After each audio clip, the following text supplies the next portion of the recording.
বিধবা মহিলা শুধু এক রাতের মহলত ভেঙেছিল। সরপঞ্চ যা করল, ইনসানিয়াত কেঁদে উঠল। বর্ষা সেই রাতে গ্রামের উপর শুধু পানি নয়, যেন কিসমতের বোঝা হয়ে ঝরছিল। আকাশে ঘন কালো মেঘ এত নিচে নেমে এসেছিল যে মনে হচ্ছিল এখনই খেয়ে তার ঘরগুলোকে ছুঁয়ে ফেলবে। বিজলির তীব্র চমক প্রতি কয়েক মুহূর্তে অন্ধকারকে চিরে দিচ্ছিল, আর তারপর সবকিছু আগের চেয়ে আরও ভয়ঙ্কর হয়ে উঠছিল। হাওয়ায় মাটি আর ভেজা পাতা গন্ধ মিশেছিল। আর সেই অন্ধকার ঠান্ডা ভয়ঙ্কর রাতেই এক জোয়ান মহিলা গ্রামের সীমানায় লড়খড়াতে পায়ে প্রবেশ করল। তার নাম মহেশা, বয়স মাত্র ২৫ বছর। কিন্তু জীবন তার উপর এত জখম করে দিয়েছে যে তার চোখে শৈশব বা দুষ্টুমি নয়, বরং এক গভীর ক্লান্তি আর নীরব ব্যথা থিতু হয়েছিল। সে ছিল অত্যন্ত সুন্দরী, এমন সৌন্দর্য যা কৃত্রিম নয়, বরং সরলতা আর নিষ্পাপতায় ভরা। বড় বড় চোখ, ভেজা চুল যা তার মুখের সাথে লেগেছিল, সরু শরীর আর শাড়ি যা পুরোপুরি বৃষ্টিতে ভিজে গিয়েছিল। কিন্তু সেই সৌন্দর্যের ওপর বিধবাত্বের এক অদৃশ্য চাদর পড়েছিল, যা গ্রাম আর সমাজ খুব স্পষ্ট দেখতে পায়। তার হাত খালি ছিল, না গয়না না পটলি, শুধু হৃদয়ে ভয় আর চোখে আশা ছিল। ১ বছর আগেও তার দুনিয়া একদম আলাদা ছিল, স্বামীর সাথে ছোট্ট একটা ঘর, কিছু স্বপ্ন আর কিছু হাসি। কিন্তু হঠাৎ আসা অসুখ তার সবকিছু কেড়ে নিল। স্বামীর চিতা ঠান্ডা হওয়ার আগেই সমাজ তাকে বোঝা মনে করল। শ্বশুরবাড়িতে তিরস্কার, সন্দেহ, অভিযোগ, আর শেষে একদিন দরজা বন্ধ করে দেওয়া হলো। মায়ের বাড়ি গেলে সেখানে দারিদ্র্য আগে থেকেই মাথা তুলে দাঁড়িয়েছিল। ভাইয়ের অসহায়তা আর মায়ের লাচারি তাকে আরও ভেঙে দিল। সে কারো সাথে লড়তে আসেনি, শুধু বাঁচতে চেয়েছিল। কিন্তু সেই রাতে পরিস্থিতি এমন হয়ে গেল যে তাকে গ্রাম ছেড়ে অন্য কোথাও যেতে হলো। আর বৃষ্টিতে ভিজতে ভিজতে ভটকতে তার পা একটা বড় পাকা আর মজবুত বাড়ির সামনে এসে থেমে গেল। উঁচু দেয়াল, লোহার গেট, আর ভিতরে জ্বলছে একটা হলদে আলো। মহেশা জানত না যে এটা গ্রামের সরপঞ্চ অর্জুন সিংহের বাড়ি। সে শুধু এটুকু বুঝতে পারল যে ভিতরে কেউ আছে, আর হয়তো ইনসানিয়াত। কাঁপতে কাঁপতে হাতে সে দরজায় টোকা দিল। ওদিকে ভিতরে অর্জুন সিংহ বসেছিল। বয়স ২৮ বছর, জোয়ান গঠিল শরীর, মুখ গম্ভীর কিন্তু চোখে স্পষ্টতা। সেই অর্জুন যাকে গ্রামবাসী ইজ্জত করে সরপঞ্চ বলে, যে কারো সামনে মাথা নোয়ায় না, কারো ভুল কথা মানে না, যার সততায় কেউ খুশি আর কেউ জ্বলে। তার স্ত্রীকে ২ বছর আগে অসুখ কেড়ে নিয়েছিল, আর তারপর থেকে সে সেই বড় বাড়িতে একা থাকে। চাকর নেই, কোনো মহিলা নেই, শুধু কাজ আর দায়িত্ব, গ্রামের ভালো আর নিজের নীতি। দরজার শব্দ শুনে সে চমকে উঠল, কারণ এত রাতে কেউ আসে না। সে গেট খুলল তো সামনে মহেশা দাঁড়িয়ে, ভিজে, ভয় পাওয়া, চোখ নিচু করে। তার অবস্থা দেখে অর্জুন এক মুহূর্ত কিছু বলল না। মহেশার কাপা গলায় বলল যে, মালিক, শুধু এক রাতের জায়গা চাই, সকাল হলেই চলে যাব, আমি কোনো মুসিবতে আছি। অর্জুন প্রশ্ন করল না। এক কারণ, তার মা শিখিয়েছিল যে মাজবুরি আগে দেখা যায়, কাহিনী পরে জিজ্ঞাসা করা যায়। সে কোনো খারাপ দৃষ্টি ছাড়া, কোনো দ্বিধা ছাড়া গেট পুরো খুলে দিল। আর শুধু এটুকু বলল যে ভিতরে এসো, বাইরে খুব বৃষ্টি হচ্ছে। সেই এক সিদ্ধান্তের সাথে অজান্তেই সে নিজের জন্য আর সেই মহিলার জন্যও গ্রামে রাজনীতি, বদনামি, ষড়যন্ত্র আর ইনসানিয়তের সবচেয়ে বড় পরীক্ষার দরজা খুলে দিল। সেই মুহূর্তে না অর্জুন জানত যে লোকে তার নিয়তের ওপর আঙুল তুলবে, আর না মাহেশা জানত যে যে বাড়িতে সে এক রাতের আশ্রয় মাগছে সেই বাড়িই পরে তার ইজ্জত, পরিচয় আর কিসমতের সবচেয়ে বড় সহায় হয়ে উঠবে। সকালের প্রথম আইমেঘ গ্রামের ঘুম ভাঙল, আর তার সাথেই গুজবে চোখ খুলল। বৃষ্টি থেমে গিয়েছিল, কিন্তু কাদায় ছাপা পায়ের চিহ্ন অনেক প্রশ্ন ছেড়ে গিয়েছিল। কেউ দেখেছে যে রাতে সরপঞ্চের বাড়ির দরজা দেরি পর্যন্ত খোলা ছিল। কেউ দেখেছে যে এক মহিলা সকাল সকাল সেখান থেকে বেরোয়নি। আর তারপর তো কি, যাদের হৃদয়ে আগে থেকেই অর্জুন সিংহের প্রতি জ্বালা আর ঘৃণা ভরা ছিল, তাদের কথা ছড়ানোর সুযোগ মিলে গেল। চায়ের দোকানে, কুয়োর পাশে, ক্ষেতের মেরে ফিসফিস শুরু হলো যে সরপঞ্চ রাগে এক জোয়ান বিধবা মহিলাকে নিজের বাড়িতে রেখেছে। কেউ বলল এরাদা ঠিক নয়, কেউ বলল ক্ষমতার নেশা মাথায় চড়েছে। অর্জুনের এসব কথার খবর তখনই পেল যখন সে নিয়মিত পঞ্চায়েতের কাজে বাইরে বেরোল। তার চালে না সংকোচ ছিল না ভয়, কারণ তার সিদ্ধান্তে তার কোনো লজ্জা ছিল না। ওদিকে মহেশা সকালে তাড়াতাড়ি উঠে পড়েছিল। সে নিজেকে এক কোণে গুটিয়ে নিয়েছিল, বাড়ি পরিষ্কার করল, চুলা জ্বালল, আর যেই ওর সামনে এলো, সে মাথা নিচু করে বলল যে সে আজই চলে যাবে। সে চায় না তার কারণে কারো বদনামি হোক। অর্জুন প্রথমবার তার চোখে ঠিক মতো তাকাল। সেখানে চালাকি বা লোভ নয়, বরং আত্মসম্মান আর ভয় ছিল। সে স্পষ্ট বলল যে যতক্ষণ বৃষ্টি আর পরিস্থিতি ঠিক না হয় সে এখানেই থাকবে। আর গ্রামের লোকে কি বলে তাতে কিছু যায় আসে না। কিন্তু গ্রামের তাতে কিছু যায় আসত। দুপুর হতে না হতে পঞ্চায়েত ডাকার কথা হতে লাগল। সেই লোকেরাই সামনে ছিল যারা আগেও অর্জুনের সিদ্ধান্তে অসন্তুষ্ট ছিল, কারণ সে তাদের জমি দখল করতে দেয়নি। সে গরিবদের পক্ষ নিয়েছিল, আর এখন তাদের সুযোগ মিলে গেল। সন্ধ্যায় যখন মাহেশা বাড়ির উঠোনে বসেছিল, তখন সে বাইরে থেকে লোকের গলা শুনল। তাকে প্রথমবার বোধ হল যে এক রাতের আশ্রয় কতটা ভারী হতে পারে। তার মনে ভয় বসে গেল যে কোথাও তার কারণে অর্জুনের সবকিছু ছিনিয়ে নেওয়া হয়। সেই ভয় নিয়েই সে অর্জুনকে বলল যে সে পঞ্চায়েতের সামনে নিজে গিয়ে সব কথা বলে দেবে, আর প্রয়োজন হলে গ্রাম ছেড়ে চলে যাবে। অর্জুন শান্ত গলায় বলল যে সত্যের চেয়ে বড় কোনো অস্ত্র নেই, আর সে কোনো নির্দোষকে এভাবে যেতে দেবে না। পঞ্চায়েতে যখন প্রশ্ন উঠল, তখন অর্জুন স্পষ্ট বলল যে সে এক মজবুর মহিলাকে ইনসানিয়তের খাতিরে বাড়িতে জায়গা দিয়েছে, না তার কাছ থেকে কিছু নিয়েছে, না কিছু চেয়েছে। কেউ চেঁচিয়ে উঠল, কেউ আঙুল তুলল, কিন্তু তখনই মাহেশা সামনে এগিয়ে এলো। তার গলায় ভয় ছিল, কিন্তু শব্দে সত্যতা।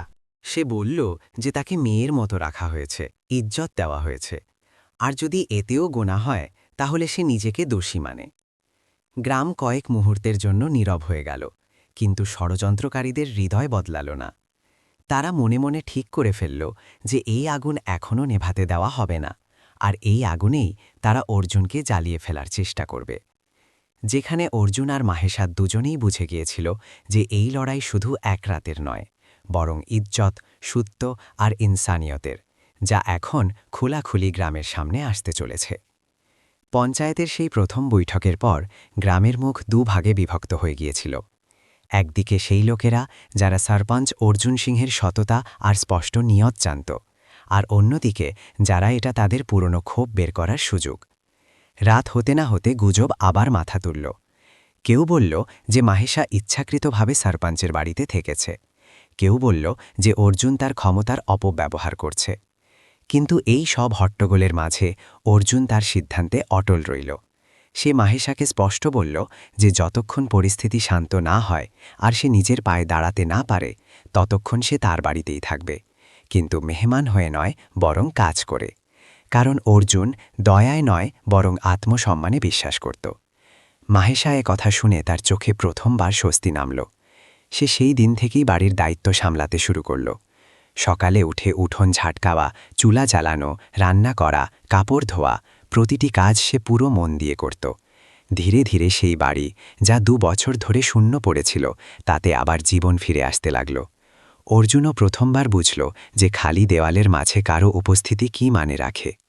কিন্তু সে প্রতি পদক্ষেপে সতর্ক ছিল, যাতে গ্রাম কথা বানানোর কোনো সুযোগ না পায়। ওদিকে ষড়যন্ত্রকারীরা হার মানল না। তারা লুকিয়ে লোককে উস্কানো শুরু করল। রাতে অর্জুনের বাড়ির বাইরে দাঁড়িয়ে ফিসফিস হরা হতো। কখনো পঞ্চায়েতে নতুন অভিযোগ তোলা হতো, কখনো মহেশার চরিত্রে প্রশ্ন তোলা হতো। মহেশা এসব শুনত আর ভিতরে ভিতরে ভেঙে পড়ত। অনেকবার সে অর্জুনকে বলল যে সে অন্য কোথাও চলে যাবে, অন্য গ্রামে মজুরি করবে। কিন্তু অর্জুন প্রতিবারই বলল যে ভুলকে পালানোর সুযোগ দেওয়াও ভুলকে শক্তি দেওয়া হয়। এর মাঝে অর্জুন পঞ্চায়েতের কিছু পুরনো কাগজ বের করালো, আর জানতে পারল যে যারা সবচেয়ে বেশি হট্টগোল করছে তারাই আগেও ভুল কাজে জড়িত ছিল। কেউ গরিবের জমি হড়প করেছিল, কেউ সরকারি শস্যে দুর্নীতি করেছিল। অর্জুন চুপচাপ প্রমাণ জড়ো করতে শুরু করল। সে জানত যে সঠিক সময়ে সত্য নিজেই কথা বলবে। মহেশার যখন এ কথা জানা হলো, তখন প্রথমবার সে অর্জুনকে শুধু সরপঞ্চ নয়, বরং এক শক্তিশালী মানুষ হিসেবে দেখল। তার ভয় ধীরে ধীরে বিশ্বাসে বদলে যেতে লাগল। গ্রামের কিছু বয়স্করাও এখন খোলাখুলি অর্জুনের পাশে আসতে লাগল, কারণ তাদের দেখা যাচ্ছিল যে এ মহিলা কোনো লোভে নয়, বরং মজবুরিতে এসেছে, আর যেভাবে সে বাড়ি সামলাচ্ছে তাতে চালাকি নয়, বরং সংস্কার আছে। সময়ের সাথে মহেশা সেই বাড়ির শুধু কাজ করার লোক রইল না, বরং তার সবকিছু সামলানোর লোক হয়ে উঠল। আর এই পরিবর্তন যারা অর্জুনকে ফেলতে চেয়েছিল তাদের আরও চোখে লাগতে লাগল, কারণ তারা বুঝে গিয়েছিল যে যদি এ মহিলা এভাবে দাঁড়িয়ে থাকে তাহলে তাদের বানানো সব গল্প একদিন তাদের বিরুদ্ধেই দাঁড়াবে। আর সেই ভয়ে তারা পরবর্তী বড় চাল চালার প্রস্তুতি শুরু করল, এমন এক চাল যা পুরো গ্রামকে কাঁপিয়ে দেবে। যে বড় চালের প্রস্তুতি গ্রামের কিছু লোক করেছিল তা ধীরে ধীরে রং দেখাতে লাগল। এক সকালে হঠাৎ খবর ছড়ালো যে সরপঞ্চের বাড়ি থেকে পঞ্চায়েতের জমির কাগজ চুরি গেছে, আর সেই চুরির অভিযোগ কোনো প্রমাণ ছাড়াই অর্জুনের ওপরই চাপানোর চেষ্টা হলো। বলা হলো যে সে মাহেশাকে সামনে রেখে এসব করিয়েছে, যাতে পরে অন্য কারো নামে জমি লিখে দেওয়া যায়। কথা এত তাড়াতাড়ি ছড়ালো যে দুপুরের মধ্যে পুরো গ্রাম জড়ো হয়ে গেল। পঞ্চায়েত আবার ডাকা হলো, আর এবার পরিবেশ আগের চেয়ে আরও বিষাক্ত ছিল। লোকে উঁচু গলায় কথা বলছিল, আঙুল উঠছিল, আর কেউ কেউ খোলাখুলি বলতে লাগলো যে অর্জুনকে সরপঞ্চপদ থেকে সরিয়ে গ্রাম থেকে বের করে দেওয়া উচিত। মাহেশা এসব শুনে ভিতর থেকে ভেঙে পড়ল। তাকে মনে হতে লাগলো যে সত্যিই তার কারণে অর্জুনের জীবন ধ্বংস হচ্ছে। সে পঞ্চায়েতের মাঝে দাঁড়িয়ে গেল আর প্রথমবার উঁচু গলায় সবার সামনে বলল যে যদি গ্রাম শান্তি চায় তাহলে সে এখনই এই মুহূর্তে গ্রাম ছেড়ে চলে যাবে। তার কোনো অধিকারের দরকার নেই, শুধু অর্জুনের ওপর দেওয়া প্রতিটি অভিযোগ ফিরিয়ে নেওয়া হোক। তার কথা শুনে কয়েক মুহূর্তের জন্য নীরবতা নেমে এলো, কিন্তু তখনই অর্জুন দাঁড়িয়ে সেই কাজ করল যার কেউ আশা করেনি। সে পঞ্চায়েতকে বলল যে আজ সেই সিদ্ধান্তই হবে যা আইন আর সত্য বলে, আর যদি সে দোষী প্রমাণিত হয় তাহলে সে নিজেই সরপঞ্চ পদ ছেড়ে দেবে। তারপর সে একে একে সেই কাগজের কপি সামনে রাখল যা সে আগেই নিরাপদ জায়গায় রেখে দিয়েছিল। সাথে সে লোকদের নাম নিল যারা পঞ্চায়েতের জমিতে অবৈধ দখল করেছিল। তাদের সই, সাক্ষী আর পুরনো সিদ্ধান্ত সব সামনে আসতে লাগল।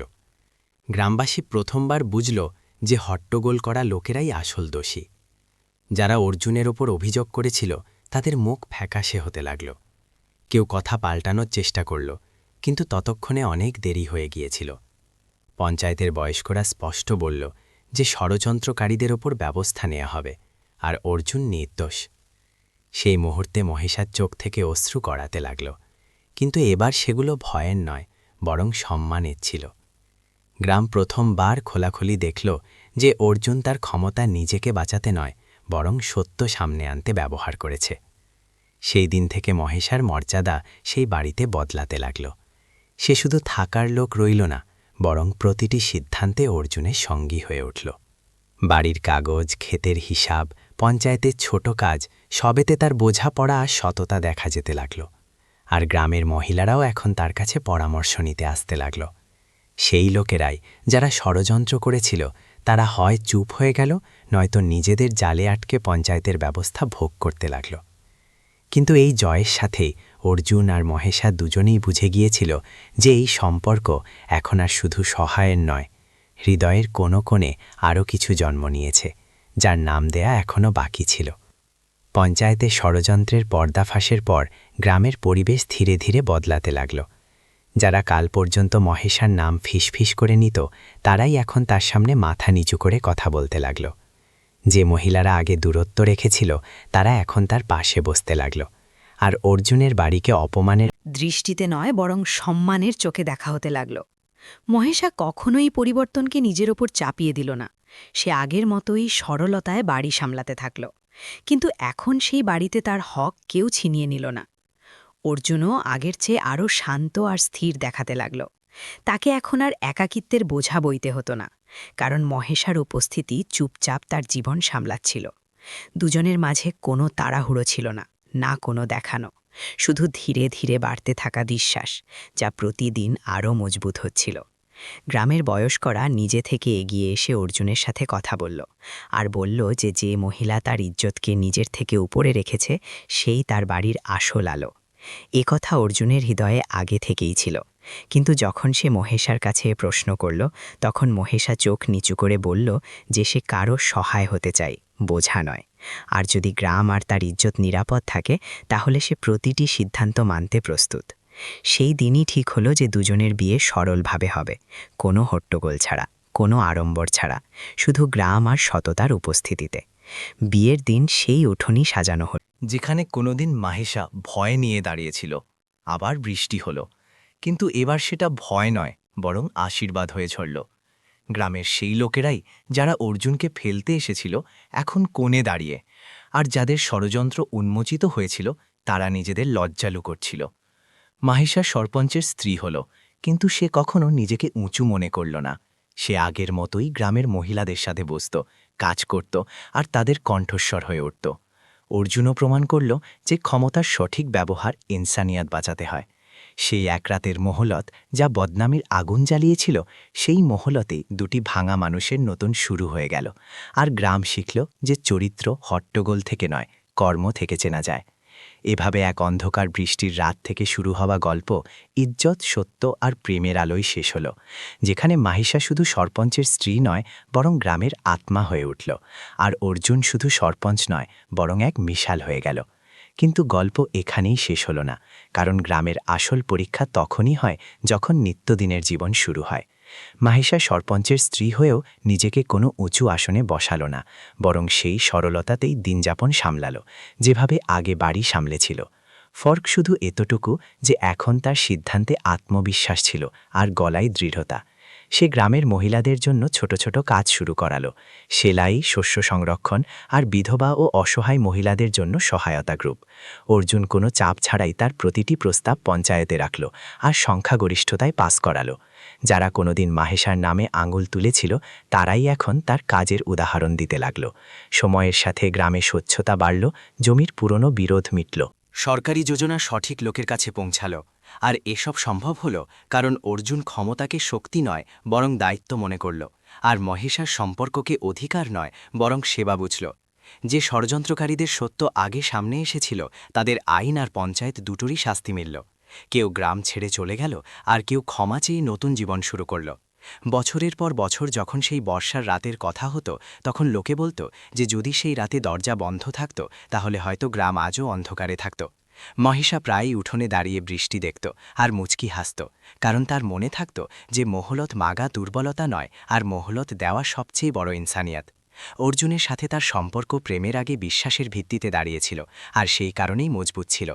গ্রামে গল্প আগামী প্রজন্মকে এক শিক্ষা হিসেবে শোনাত যে ইজ্জাত গুজব থেকে নয়, সিদ্ধান্ত থেকে গড়ে। আর এক সঠিক পুরুষ আর এক সঠিক মহিলা মিলে শুধু ঘর নয়, বরং পুরো সমাজের দিক বদলাতে পারে। এভাবে এক অন্ধকার রাত থেকে শুরু হওয়া এই গল্প সময়ের সাথে গ্রামের আলো হয়ে গেল। আর মহিষা ও অর্জুনের নাম শুধু স্বামী স্ত্রী হিসেবে নয়, বরং ইনসানিয়তের মিশাল হিসেবে মনে রাখা হলো। সময় যত গড়ালো, গ্রামের পরিচয় বদলাতে লাগল।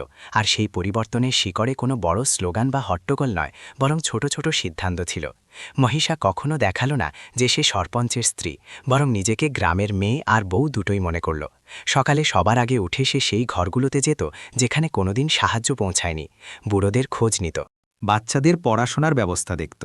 আর যে মহিলাদের সমাজ কখনো শুধু বিধবা বলে কোণে ঠেলে দিয়েছিল, তাদের আত্মসম্মান নিয়ে দাঁড়ানোর সাহস দিত। অর্জুন দূরে দাঁড়িয়ে এসব দেখত, আর মনে মনে বুঝত যে সেই বর্ষার রাতে সে শুধু এক মহিলাকে আশ্রয় দেয়নি, বরং গ্রামের ভবিষ্যৎকে এক দিক দিয়েছে। পঞ্চায়েতের সিদ্ধান্তে এখন আর আগের মতো তিক্ততা রইল না, কারণ লোকে জেনে গিয়েছিল যে এখানে ক্ষমতা নয়, বরং ন্যায় বলে। গ্রামের বাইরে থেকে লোকে এসে জিজ্ঞাসা করতে লাগল যে এখানে ঝগড়া কেন হয় না, জমির বিরোধ কি করে মিটে যায়, আর যোজনা সঠিক লোকের কাছে কি করে পৌঁছায়। তখন বয়স্করা মুচকি হেসে বলতো যে কারণ এখানে এক সরপঞ্চ আছে যে একা নয়, আর এক মহিলা আছে যে দুর্বল নয়। মহেশা আর অর্জুন দুজনেই মিলে ঠিক করল যে তাদের বাড়ি সবসময় খোলা থাকবে, যেমন সেই রাতে খোলা ছিল। শুধু এতটুকু যে এখন সেখানে ভয় নয়, বরং বিশ্বাস টোকা দেয়। অনেক বছর পর যখন সেই বর্ষার মরশুমে গ্রামের বাচ্চারা উঠোনে খেলত আর মহেশা তাদের দেখে মুচকি হাসত, তখন তার মনে পড়ত যে কিভাবে এক রাতের মহলত তার জীবনকে মোড় দিয়েছিল। সে জানত যে যদি সেই রাতে ইনসানিয়ত হেরে যেত, তাহলে আজ এসব সম্ভব হতো না। অর্জুনও প্রায় পঞ্চায়েতের পর একা বসে এটাই ভাবত যে ক্ষমতার সবচেয়ে বড় রূপ এটাই যে কোনো নির্দোষ যেন না নয়ে আর কোনো মজবুর যেন না ভাঙে। গ্রামবাসীদের কাছে এ গল্প এখন শুধু মহেশা আর অর্জুনের নয়, বরং এক শিক্ষা হয়ে গিয়েছিল, যা তারা প্রতিটি আগন্তুককে শোনাত যে গুজবের চেয়ে বড় সত্য হয়, বদনামির চেয়ে বড় ইজ্জত, আর এক সঠিক সিদ্ধান্ত পুরো সমাজের ভাগ্য বদলাতে পারে। এভাবে এক অন্ধকার বৃষ্টি ভেজা রাত থেকে শুরু হওয়া যাত্রা বছরের পর বছর পরেও আলোয় চলতে থাকল আর গ্রাম সবসময় মনে রাখল যে ইনসানিয়াত যদি একবার দরজা খুলে দেয় তাহলে সে ইতিহাস হয়ে যায়। তো বন্ধুরা, এই ছিল আমাদের আজকের নতুন গল্প। আপনাদের এই গল্প কেমন লাগলো আমাদের কমেন্ট করে অবশ্যই জানান। আর যদি গল্পটা আপনাদের একটুও ভালো লেগে থাকে তাহলে আমাদের চ্যানেলটি সাবস্ক্রাইব করে নিন আর এই ভিডিওটিকে একটা লাইক করে দিন। আবার দেখা হবে একটা নতুন আর ইন্টারেস্টিং গল্প নিয়ে। ততক্ষণের জন্য ধন্যবাদ।